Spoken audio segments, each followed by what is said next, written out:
Hi guys, for today's video ay pupunta tayo sa garden ng oma ko or lola. Yan siya. Tahan natin siya.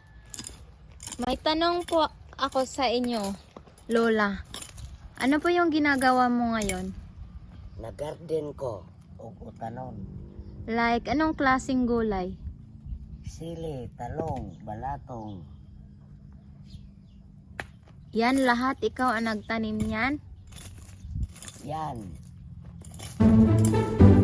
Yan, mga gulay niya. Yung chili, alugbate to la.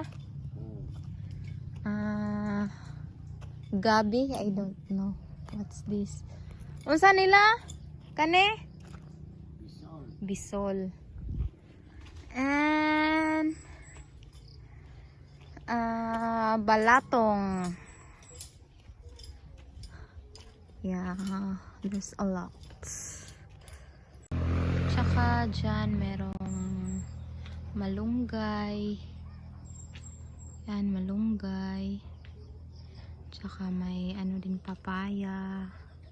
Yan, mga banana. Yan, merong talong na.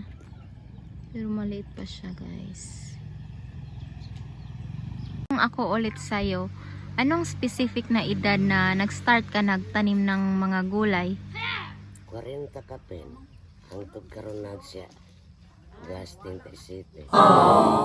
Bakit gusto mo magtanim ng gulay? Aron dili ako makapalit ng gulay kay way kwarta. Magtanim na lang ako ng gulay aron makautan sa araw-araw. So, anong inspiration mo sa pagtatanim ng gulay? Malipay ako nga nanay bunga aron ko makautan. Di na ko kapalit kay way kwarta. Tapos, ano pa? Makabaligya og naay mo palit.